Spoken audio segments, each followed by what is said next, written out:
This is going to be a quick video, if I even have enough space for this. So basically, over the years, I've been thinking a lot about these different little YouTube channels where people run around recording homeless people, especially young ones, and talking about them having issues, and then people in the comment section make jokes about them or talk about how the person needs to do what they're supposed to do and get help, quote unquote help. Which there's so much I could say about that, because at the end of the day, even if somebody really does have severe issues, which of course they all come from trauma, because mental illness comes from trauma, there still is no real help out there.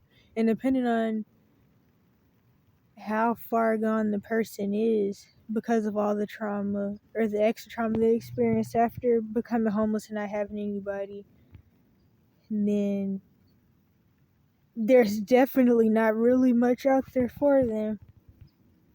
Especially with the fact that the medical system is just there to make money off of people. That's another reason why they never treat mental illness and barely treat physical illness. But anyway, so in these YouTube videos, people will basically be talking junk about the homeless person, talking about how messed up they are, assuming what problems the person even has. Like, there's some videos where if you actually know anything about mental health, you would know that the person just has a learning disability, but then the person making the video and the people in the comments will be talking about how the person's schizophrenic. People love to throw that up and all that. When if you really knew anything about mental health, you know the person isn't schizophrenic and they just have a learning disability. But people think they know so much, because at the end of the day, the people that have the most junk to talk don't really give a crap anyway. But anywho, the point is, these channels are putting people at risk, because the thing is, after people escape their abusive households that messed them up in the first place, these YouTubers go out and they find these people, because sometimes the abusers are telling people that make these type of videos to go look for their kids, adult kids at that. So they're dragging people 18 plus back in abuse situations too. Because I remember there's this one channel, the dude he's in Georgia a lot, so I guess he stays in Georgia. And then there's this boy. He lied and said he was 24, but he was actually 19. And then people were talking junk about how he had lied once he admitted that he was lying in another video. And it's like, of course somebody's going to lie, because they're trying to get the camera out their face, because they're hiding from their abusers. And so anyway, this boy had some type of learning disability.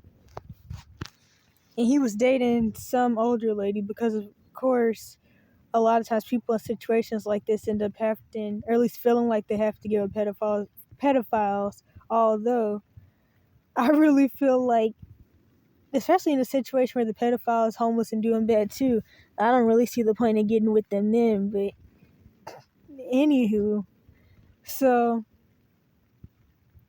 he was talking about how his dad had raped him, because the dude making the video was trying to force the explanation out of him for why he was even out there. Which, anytime somebody's trying to force information out of you and force you to trust them, they're what I call a let me help you lunatic, or something similar to that. And they're not trustworthy or a safe person to be around.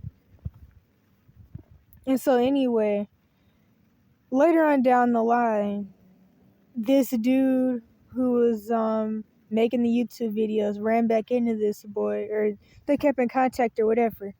So the dude making the video found the boy's dad, or the dad found the videos.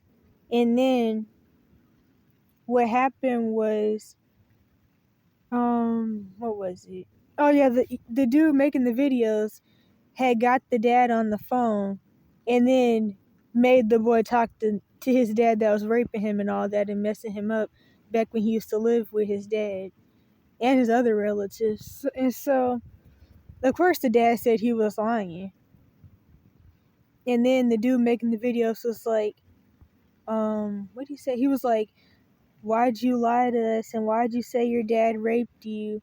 and why'd you say your dad was dead and all that stuff. And it's like, people shouldn't even have to lie about their story by lying and saying that the dad was dead, because people making these YouTube videos should give a crap enough to not be trying to force people's life stories out of them to try to get them caught back up in an abuse situation. And it's like, the people in the comment section are always talking about how they hope this person's family finds them when the person is out there because they either had to escape the family or the family kicked them out. And at the end of the day, they have the issues that they have because the family drove them crazy. Like, there was this other video made by the same dude, and there was this young girl, and she was in her early 20s or mid 20s, something like that. Maybe it was even late 20s. I can't really remember. But she was doing that little broken people talk.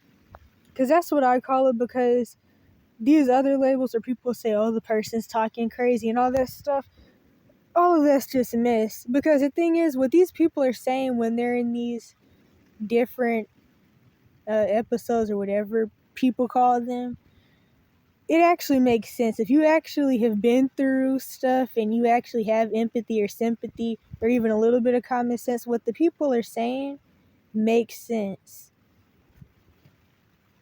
And I'm trying to think of an example. So the other day I was walking down the sidewalk after leaving this place to, what did I go there to do? That's kind of irrelevant. But I was leaving this resource center type place. And so there's this lady in her tent. I don't know if she was talking to herself or somebody else, but she was like, I just find out every day as I find out. And it's like I'm opening up a Christmas letter every day. If somebody else would have heard that, that's one of the people that call themselves a quote unquote normal person, they would have laughed and talked about how crazy that lady sounded. But actually, it makes a lot of sense. Basically, she's saying every day she realizes something new. Some new bullcrap at that, too. Some new stressful bullcrap. And it's basically just like if somebody was to say, every day I learn something new and I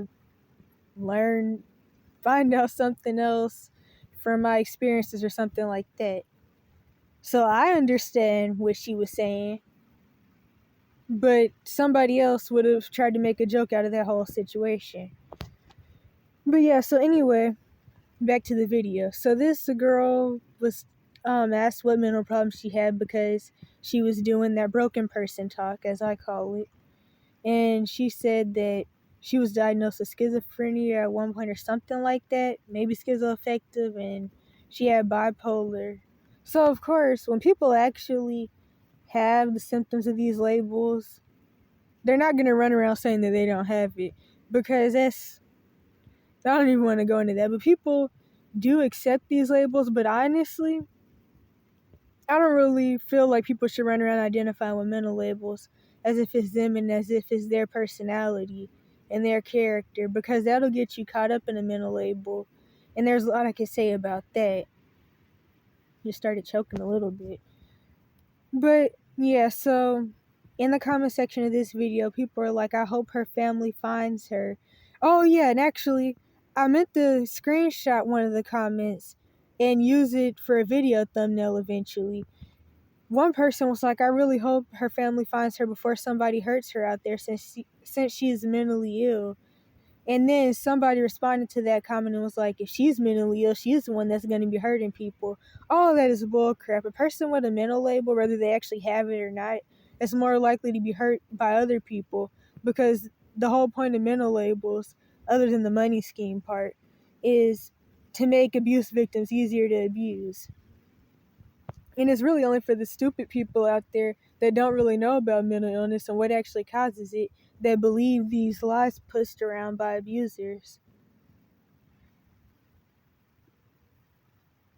But I'm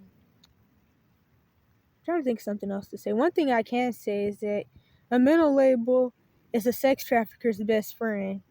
And I already have a couple of videos where I talk about that stuff.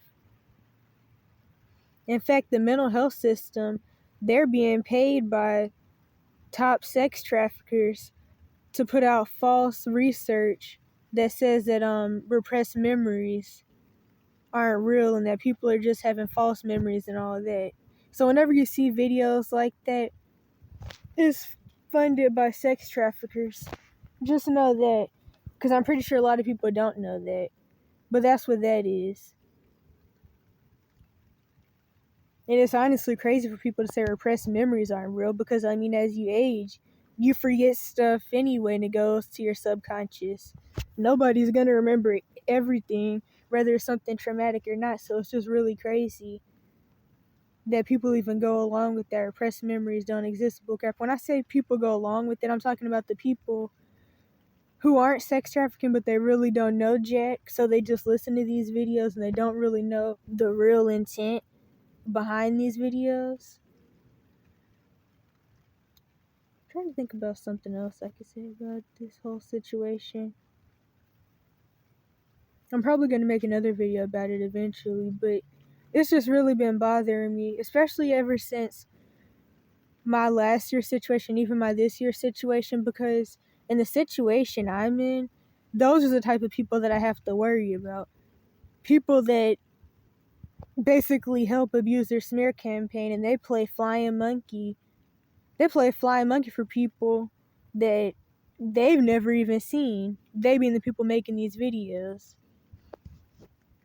I could really go on and on. There was this one situation on Soft White Underbelly some years back where this lady who was really badly sexually abused by her dad had ended up getting DID in the whole night. And of course, since she went into prostitution, she was going to get worse mentally because having sex with a whole bunch of different people messes you up and drives you crazy too, for a couple different reasons, which I kind of talk about that in this video titled What Really Causes Schizophrenia Remake or something like that. But yeah, so anyway, she was addicted to drugs too for a coping mechanism. And so Soft White Underbelly had found her and interviewed her, and then they got her back around her dad, and stuff like this happens a lot in the mental health system, but they gave her sexual abuser a conservatorship over her, and she ended up dying in the quote unquote drug addiction treatment, and also because of some stuff with the conservatorship, and it's really just terrible. And it reminds me of a story I heard where somebody said they were in a mental facility, and there was this lady in there, and when she was getting forced sedatives, she went into flashback mode, and she was begging her dad not to rape her because she was going to be a good girl. And that's what she was saying while she was getting the forced sedatives. And then the person who said they saw this while they were locked up, so the staff members had basically made her a product of her dad, kind of like a guardianship or conservatorship. And their excuse was that he was the only person that could take care of her and there was nobody else. So they do stuff like that all the time because, like I say all the time, these systems are put in place for perpetrators to help perpetrators. None of this is there to help anybody. There is no real help, at least not in the medical systems. And it's all just a money scheme and an abuse cover-up and for eugenics and all of that.